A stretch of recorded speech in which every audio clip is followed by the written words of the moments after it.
So last எபிசோட நம்ம பார்த்தது ஜியோக்கு வேணும்னே அந்த மின்னோட மேரேஜ் இன்விடேஷன் ஆஃபீஸில் இருக்கிற எல்லாருக்குமே ஷேர் பண்ணியிருப்பான். அந்த வீடியோட எண்ட்ல அந்த மேரேஜ் அட்டன் பண்றதுக்காக நம்ம ஜீவன் அப்புறம் ஜியோக்கு ரெண்டு பேருமே ரொம்ப சந்தோஷமா ரெடி ஆகிட்டு இருந்திருப்பாங்க. அவங்க பிளான் பண்ணபடி எல்லாமே சரியா நடக்க போகுது அப்படின்னு. ஸோ அதுக்கப்புறம் என்ன நடக்க போகுது அப்படின்றத இன்னைக்கான வீடியோல பார்த்துடலாம். கட் பண்ண இப்ப நமக்கு அந்த மேரேஜ் ஹாலில் தான் காட்டுறாங்க. சோமினா உங்களுக்கு பிடிக்கலனாலும் ஏதோ ஒரு வெட்டிங் ட்ரெஸ் போட்டுட்டு கடமைக்குன்னு உட்காந்துருக்காங்க. இனிமே நம்ம எதை பத்தியும் கவலைப்பட தேவையில்லை, எல்லாமே நம்ம நினைச்ச மாதிரி நடந்துருச்சு. முன்ன மேரேஜ் பண்ண போறோம், இதுக்கப்புறம் என் லைஃப் நல்லா தான் இருக்கும்னு சொல்லி அவங்களா சொல்லிட்டு இருக்காங்க. அப்ப அந்த இடத்துக்கு வர்ற மின்னோட அம்மா ரொம்ப ட்ரெடிஷனலான கெட்டப்ல வந்து அவங்க கிட்ட கேக்குறாங்க, சோமி நீ மட்டும் என்ன ரொம்ப நேரமா தனியா உட்காந்துருக்க, உன்னுடைய அம்மா ஃப்ரெண்ட்ஸ் யாருமே வரலையான்னு கேட்க அப்ப ரொம்ப பரபரப்பா அந்த இடத்துக்கு ஒரு லேடி ஓடி வராங்க. கேட்ட இவங்க தான் சோமினோட அம்மாவா. ஆக்சுவலா இது அவங்களுடைய உண்மையான அம்மா இல்ல, சோமின் பணம் கொடுத்து இவங்களை நடிக்க வச்சிருக்காங்க. அப்படி அப்படி திடீர்னு ஒரு மேரேஜ் நடக்க போகுது அப்படின்ற விஷயத்தை பத்தி அவங்களுடைய அம்மா கிட்ட அவங்க சொல்லவே இல்ல, மறைச்சிட்டாங்க. இன்னொரு பக்கம் வெளியே நின்னுட்டு இருக்க அந்த மின்னு உள்ள வர எல்லாருமே வெல்கம் பண்ணிட்டு இருக்கானா. அப்ப கரெக்டா அவனுடைய அந்த ஜிம் ஃப்ரெண்டு வரான். நீ ஒரு பொண்ணை இம்ப்ரெஸ் பண்ணிருந்தா அவன் மேரேஜ்க்கெல்லாம் சரிப்பட்டு வர மாட்டான்னு சொன்னா இப்ப அவ்வளவுதான் மேரேஜ் பண்ண போறியா? இப்படி அவன் பாட்டுக்கு சத்தம் போட்டு பேசிக்கிட்டு இருக்கானா. மின் தான் அவனை சமாதானப்படுத்தி அப்படியே பக்கத்துல கூப்பிட்டு போறான். கொஞ்சம் பொறுமையா பேசு, ஆமா அதே பொண்ணு சோமினி தானே இப்ப மேரேஜ் பண்ண போறேன் அப்படின்னு. இப்படி இவங்க பேசிக்கிட்டு இருக்கும்போது தான் கரெக்டா நம்ம ஜீவன் அப்புறம் ஜியோக்கு இவங்க ரெண்டு பேரோட என்ட்ரி. நம்ம ஜீவனை தான் அந்த மின் தொடர்ந்து பாத்துக்கிட்டே இருக்கான். அவங்களோட லுக்ஸ்லாம் இப்ப டோட்டலா சேஞ்ச் ஆகிடுச்சு. அவங்க உள்ள போகும்போதே மின் கிட்ட ஒரு கவரை தந்துட்டு ஆல் தி பெஸ்ட் சொல்லிட்டு தான் போறாங்க. மின்னோட ஃப்ரெண்டு கூட அவனை பார்த்து இவங்க தானே உன்னோட எக்ஸ் கேர்ள் ஃப்ரெண்டு, அவங்கள பிரேக்கப் பண்ணிட்டு நீ பிரிஞ்சது எனக்கு தெரிஞ்சு உனக்கு தான் லாஸ். உன் எக்ஸ் கேர்ள் ஃப்ரெண்டு பார்க்க ரொம்ப அழகா இருக்காங்க, அவங்க தான் உன்னை பிரேக்கப் பண்ணியிருப்பாங்கன்னு எனக்கு தோணுது. இப்படி எல்லாம் சொல்லிட்டு இவனும் இங்க இருந்து கிளம்பிடுறான். மின் அந்த கவர்ல என்ன இருக்குன்றத பாக்குறான். அது என்னன்னா ஜீவன் கிட்ட இருந்து நிறைய பணத்தை வாங்கியிருக்கான்ல, அதெல்லாம் இவன் திரும்ப தரலன்னா இவன் மேல கேஸ் போடுற மாதிரி ஒரு வார்னிங் லெட்டர். இதுக்கப்புறம் கடைசியா நம்ம ஜீவன் அந்த சோமினை போய் பாக்குறாங்க. இப்ப சோமினை பார்க்கும்போது அவங்க அந்த வெட்டிங் ட்ரெஸ்ல இதுக்கு முன்னாடி இருந்திருப்பாங்கல்ல, அந்த விஷயம் தான் ஞாபகம் வருது. எப்படியோ நீ எதிர்பார்த்த மாதிரி ஒரு லைஃப் உனக்கு இப்ப கிடைக்க போகுது, இந்த ட்ரெஸ் உனக்கு ரொம்ப நல்லா இருக்குன்னு வேணும்னே சொல்றாங்க. இதை கேட்டதும் சோமின் இதை மின்னோட அம்மா தான் எனக்காக செலக்ட் பண்ணி தந்தாங்க, அவங்க என்ன இப்ப அவங்களுடைய பொண்ணு மாதிரி பாத்துக்கிறாங்கன்னு சொல்ல ஜீவன் சிரிக்க ஆரம்பிச்சிடுறாங்க. ஏன்னா மின்னோட அம்மா எப்படிப்பட்டவங்கன்றது அவங்களுக்கு நல்லாவே தெரியும். கடைசியா நம்ம ஜீவன் இங்க இருந்து போறதுக்கு முன்னாடி மின்ன அவங்களுக்கு வாங்கி தந்த அந்த ஹேண்ட் பேக்கை சோமின் கிட்ட தூக்கி போட்டுட்டு அந்த மின்ன அப்புறம் வாங்கி தந்த இந்த கிஃப்ட் இது எல்லாமே எனக்கு ஒரு குப்பை தான். இப்போ இதுக்கப்புறம் இந்த எல்லா குப்பையும் நீ தான் பாத்துக்க போறேன்னு உங்களுக்கு ஆல் தி பெஸ்ட் சொல்லிட்டு அங்க இருந்து போறாங்க. இப்ப அப்படியே கட் பண்ண அவங்க ரெண்டு பேருக்கும் வெட்டிங் தான் நடந்துட்டு இருக்கு. சோமினுக்கு வேற எதை பத்தியும் கவலை இல்ல. அவங்களை பொறுத்த வரைக்கும் இந்த விஷயத்துல அவங்க ஜீவனை ஜெயிச்சிட்டாங்க. இதுக்கப்புறம் அவங்களுடைய லைஃப் நல்லா இருக்கும்னு நம்பிட்டு இருக்காங்க. அவங்க எல்லாருமே ஃபேமிலியா போட்டோக்கு போஸ்ட் கொடுத்துட்டு இருக்கிறத பார்க்கும்போது நம்ம யூன்கே டவுட் வந்துருது. பக்கத்துல இருக்க ஜீவன் கிட்ட தான் சொல்லிட்டு இருக்காங்க, எனக்கு என்னமோ சோமினோட அம்மாவை பாக்குறதுக்கு உண்மையான அம்மா மாதிரியே தெரியல, அவங்க நடந்துக்கிறது அப்புறம் அவங்களுடைய ஃபேஸ் ரியாக்ஷன் எல்லாம் பார்த்தா யாரையோ சும்மா இங்க நடிக்கிறதுக்கு கூப்பிட்டு வந்த மாதிரி இருக்கு. இப்ப இந்த இடத்துக்கு யுன்ஹோவும் வந்திருக்கான். அவன் ஜீவன் கிட்ட வந்து பேசும்போது தான் அவனுக்கே ஒரு விஷயம் ஞாபகம் வருது. சோமினுக்கு மேரேஜ் நடக்க போகுது அப்படின்ற இன்விடேஷன் உனக்கு கிடைச்சதுமே அவன் தெரியாதனமா அந்த புள்ளி கேங்க்கு வேற அது ஃபார்வர்ட் பண்ணி விட்டுருப்பான். இப்பதான் அவங்க எல்லாருக்கும் உண்மையெல்லாம் தெரிஞ்சு சோமினுக்கு அகைன்ஸ்ட் ஆகிட்டாங்கல்ல. அந்த புள்ளி கேங் எல்லாருமே மாடர்னா ட்ரெஸ் பண்ணிட்டு வேணும்னே சோமினுடைய மேரேஜ்க்கு வந்திருக்காங்க, அவங்க கிட்ட பிரச்சனை பண்ணணும் அப்படின்றதுக்காகவே. ஒன்ன மாதிரி ஒரு பொண்ணை நாங்க எங்களோட லைஃப்ல பார்த்ததே இல்ல, இத்தனை வருஷம் நீ சொன்னதெல்லாம் உண்மை நாங்க நம்பிட்டு இருந்தோம் பாரு, அதுதான் நாங்க பண்ண தப்பு, தயவு செஞ்சு நீங்க இப்ப இங்க இருந்து போங்கன்னு சோமின் சொல்றாங்க. ஆனா யாருமே கேட்கற மாதிரி இல்ல அவங்களுடைய பேச்ச. இங்க நடந்துட்டு இருக்கிற இந்த விஷயத்தெல்லாம் பாக்குற மின்னோட அம்மாவுக்கு செம கடுப்பா இருக்கு. நீங்க 3 பேரும் யாரு சோமினோட ஃப்ரெண்ட்ஸ், அவளுக்கு எப்படி எல்லாம் ஃப்ரெண்ட்ஸ் இருக்காங்களா, ஒரு மேரேஜ்க்கு வந்து எப்படி டீசெண்டா நடந்துக்கணும்னு உங்களுக்கு தெரியாதான்னு கேட்க அவங்களும் பதிலுக்கு பதில் பேச ஆரம்பிச்சிடுறாங்க. நாங்க பார்த்ததுல இதுதான் ரொம்ப ஒஸ்டான ஒரு மேரேஜ், உண்மையான ஃப்ரெண்டுன்னு நம்பிட்டு இருந்த ஒரு பொண்ணை ஏமாத்தி அவளோட பாய் ஃப்ரெண்டு தானே இந்த சோமின் மேரேஜ் பண்ண போறா, இதுல என்ன டீசென்ட்? இங்க வந்திருக்கிறவங்க எல்லாருமே இந்த விஷயத்தை கேக்குறாங்களா. மின்னோட அம்மாவே டென்ஷன் ஆகி அந்த 3 பேரும் இங்க இருந்து துரத்திக்கிட்டே ஓடுறாங்க. ஆனா அந்த புள்ளி பண்ற பொண்ணு இங்க இருந்து போகும்போது கடைசியா ஜீவனை பார்த்து சிரிச்சுக்கிட்டே தான் போறாங்க. அவங்களும் பதிலுக்கு சிரிக்கிறாங்க. ஏன்னா இத்தனை வருஷம் அவங்க ஜீவனை தானே தப்பா நினைச்சிட்டு இருந்தாங்க. இப்ப அது எல்லாமே கிளியர் ஆகிடுச்சு. இவங்களுக்குள்ள இனிமே எந்த பிரச்சனையும் இல்ல. இந்த மேரேஜ் எல்லாம் முடிஞ்சதுக்கு அப்புறம் ஜீவுக்கு நம்ம ஜீவனை கூப்பிட்டு இங்க இருந்து வெளியே போயிடுறாரு. யூன்ஹோ மட்டும் அப்படி சோகமா நின்னுட்டு இருக்கானா. அப்ப இதை கவனிச்சுட்டு யூன் தான் போய் அவங்க கிட்ட பேசுறாங்க. நீங்க எதுக்கு இங்க தனியா நின்னுட்டு இருக்கீங்க, இன்னைக்கு நீங்க ஃப்ரீயா இருந்தா நம்ம 2 பேருமே லஞ்சுக்கு வெளியே போலாமான்னு கேட்க அவனும் தயங்கிட்டே கடைசியில சரி நம்ம போலான்னு சொல்றான். இப்ப அப்படியே கட் பண்ண ஆபீஸ்ல இருக்க ஸ்டோர் ரூம்ல தான் காட்டுறாங்க. மிஸ் யாங் அந்த மேரேஜ்க்கு போகல, இங்க தனியா உட்காந்து அழுதுகிட்டு இருக்காங்க. இவங்க இங்கதான் இருக்காங்க அப்படின்றத மிஸ்டர் லீயும் தெரிஞ்சுக்கிட்டு நேரம் இந்த இடத்துக்கு வந்து உங்களுக்கு என்னதான் ஆச்சு, தனியா வந்து இந்த இடத்துல உட்காந்து ஃபீல் பண்ணிட்டு இருக்காதீங்கன்னு அவங்க கிட்ட நிறைய டைம் சொல்லியிருக்கேன், உங்களுக்கு என்னதான் பிரச்சனைன்னு கேட்க பதிலுக்கு மிஸ் யாங் என்னுடைய பிரச்சனைனா எப்படி போய் தனியா வீட்டுல ஹேண்டில் பண்ணுவேன்னு தெரியல, நான் அழுதுட்டு இருக்கிறதுல என்னுடைய பொண்ணு பார்த்தா ரொம்ப கவலைப்படுவா, அதனாலதான் நான் இங்க இருக்கேன்னு சொல்லிட்டு அவங்களுடைய பிரச்சனையும் சொல்றாங்க. என் வயிறு தொடர்ந்து வலிச்சுட்டே இருந்தது, என்னன்னு போய் செக் பண்ணி பார்க்கும்போது எனக்கு கேஸ்ட்ரிக் கேன்சர் இருக்குன்னு சொல்லிட்டாங்க. சோ இப்போ நம்ம ஜீவனோட ஃபீட் மிஸ் யாங்க்கு வந்திருக்கு. மிஸ் யாங் அவங்கள பத்தி கேர் பண்ணாம ஒர்க் பண்ணிட்டே தான் இருந்திருப்பாங்க. அப்புறம் மிஸ் யாங்கோட ஹஸ்பண்ட் அவங்களுக்கு உண்மையா இல்ல, கிட்டத்தட்ட அவங்களும் நம்ம ஜீவன் மாதிரி தான் இப்ப அவங்களோட லைஃப்ல கஷ்டப்பட்டு இருக்காங்க. இன்னொரு பக்கம் நம்ம ஜியோ கிட்ட பேசிட்டு அப்படியே கார்ல உட்காந்து போயிட்டு இருக்காங்க. அவங்க பிளான் பண்ண மாதிரியே சில விஷயம் கரெக்டா நடந்துருச்சுல, அதை நினைச்சு அவங்க சந்தோஷமா இருக்காங்க. மிஸ் யாங்க்கு கேன்சர் வந்து இப்ப அவங்க ஃபேஸ் பண்ணிட்டு இருக்கிற அந்த பிரச்சனை எல்லாம் இன்னும் உங்களுக்கு தெரியாது. 2 பேருமே வீட்டுக்கு ரீச் ஆகி அப்படியே ஆப்போசிட்ல பார்த்தா அந்த பொண்ணு யூரா நின்னுட்டு இருக்காங்க. இவங்க யாருன்னு ஜீவன் அப்படியே ஆச்சரியமா பாத்துக்கிட்டு இருக்கும்போது யூரா தான் நடந்தது எல்லாத்தையுமே சொல்லி எக்ஸ்பிளைன் பண்றாங்க.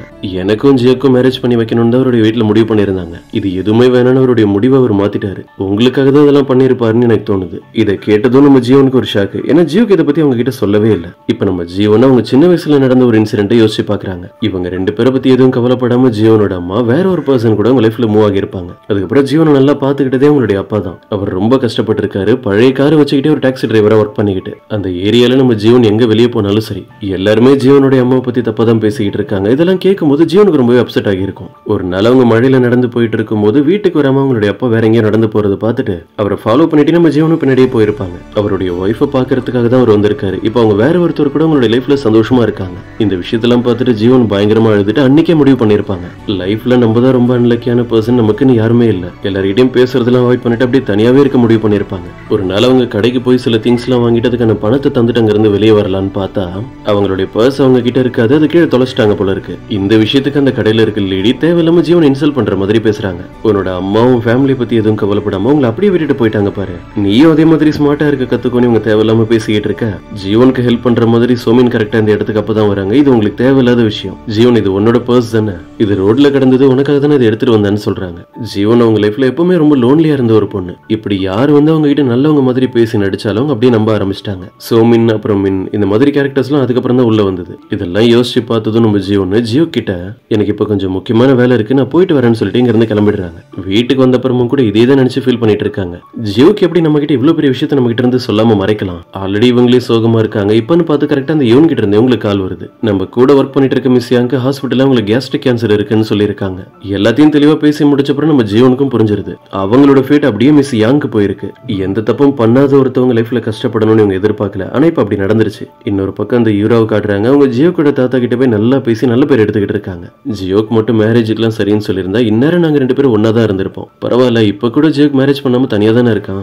இதுக்கப்புறம் ஒருவேளை அவனுக்கு என்ன பிடிக்க ஆரம்பிச்சதுன்னா நான் கொஞ்ச நாள் இங்கேயே ஸ்டே பண்றேன்னு எப்படியோ அவன் தாத்தா கிட்ட பேசி பர்மிஷன் வாங்கிடுறாங்க. இந்த யூரா ஏதோ ஒரு பெரிய பிளானோட தான் இந்த இடத்துக்கு வந்திருக்கிற மாதிரி தெரியுது. ஜியோக்கு அப்புறம் ஜீவன் இவங்க 2 பேருமே வெளியே நிறைய இடத்துக்கு போயிருப்பாங்கல்ல, அவங்களை வாட்ச் பண்ணிட்டே இருந்தாங்க போல இருக்கு. அது எல்லாத்தையுமே போட்டோவை எடுத்து உட்காந்து பாத்துக்கிட்டு இருக்காங்க.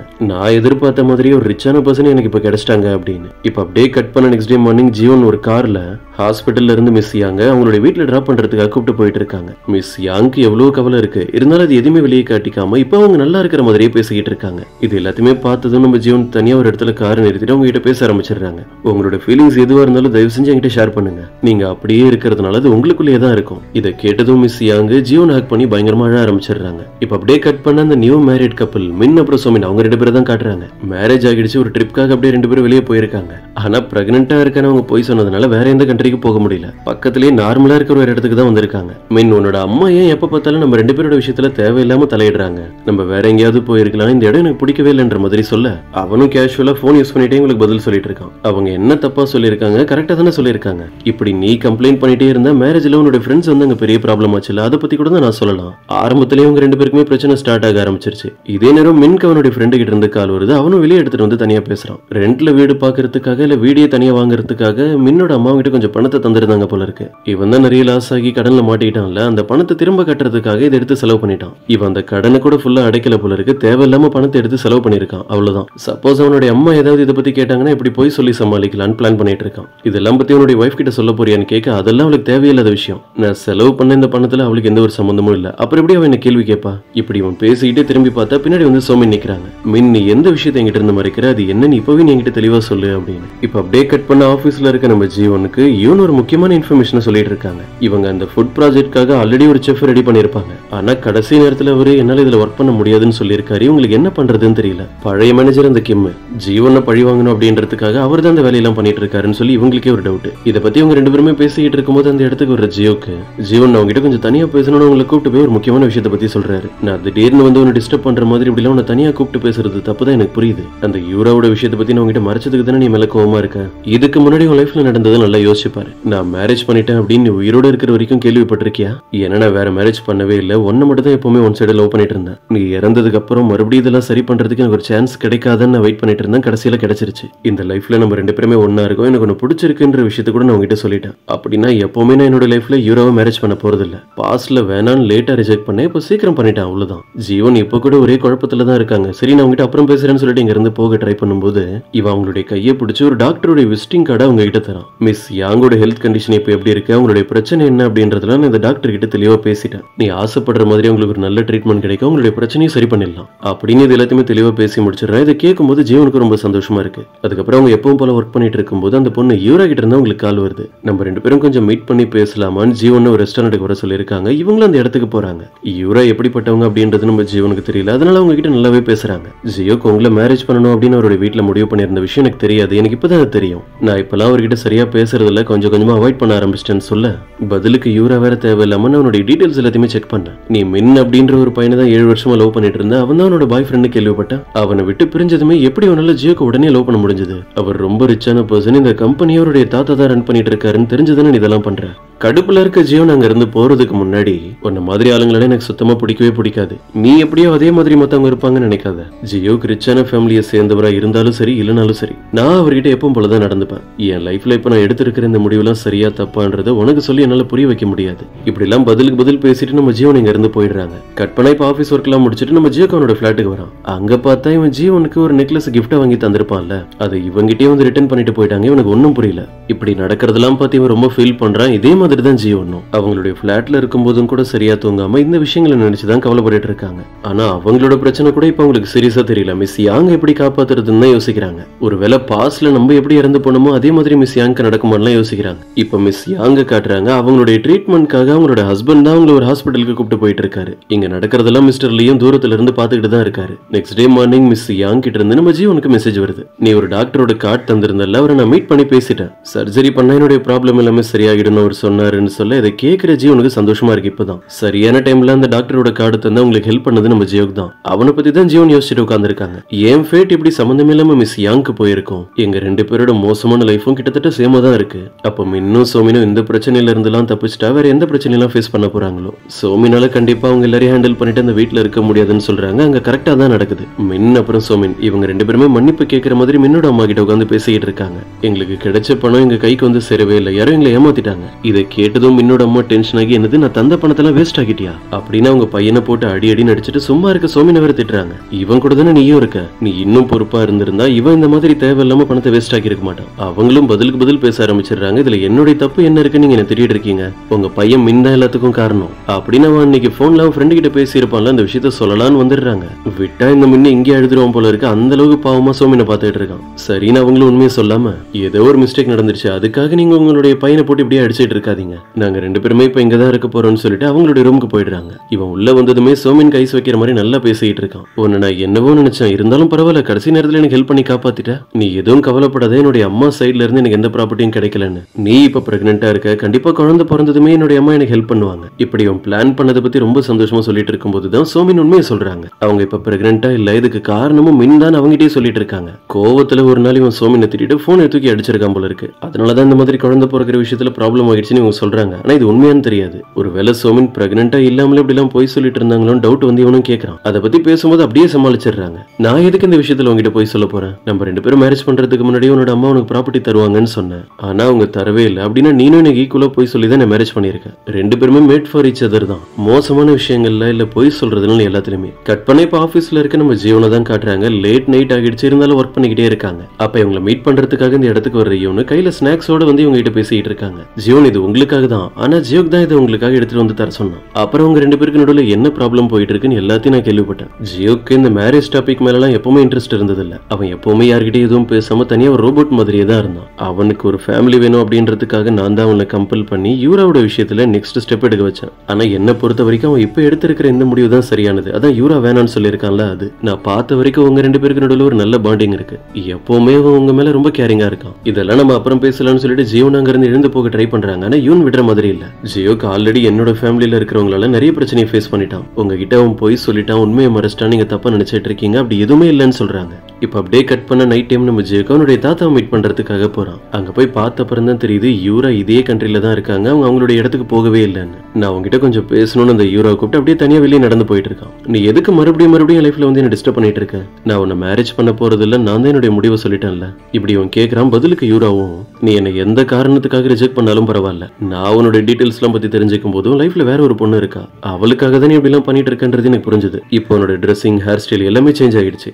எனக்கு சொந்தமான ஒரு விஷயத்த நான் வேற யாருக்குமே தரமாட்டேன் அப்படின்றது உனக்கு நல்லாவே தெரியும். அந்த பொண்ணு ஜீவன் தானே, அவளுக்காக தானே இது எல்லாத்தையும் பண்ணிட்டு இருக்கான்னு கேக்குறாங்க. இதுக்கு என்ன பதில் சொல்றதுன்னு தெரியாம இவன் அப்படியே அமைதியா நின்னுட்டு இருக்கான். சோ இன்னைக்கான எபிசோட் இதோட முடியுது. இந்த வீடியோ கண்டிப்பா உங்களுக்கு பிடிச்சிருக்கும் நம்புறேன். பிடிச்சிருந்தா மறக்காம உங்களுடைய ஃப்ரெண்ட்ஸ்க்கு ஷேர் பண்ணுங்க. சோ நெக்ஸ்ட் எபிசோட்ல மீட் பண்ணலாம்.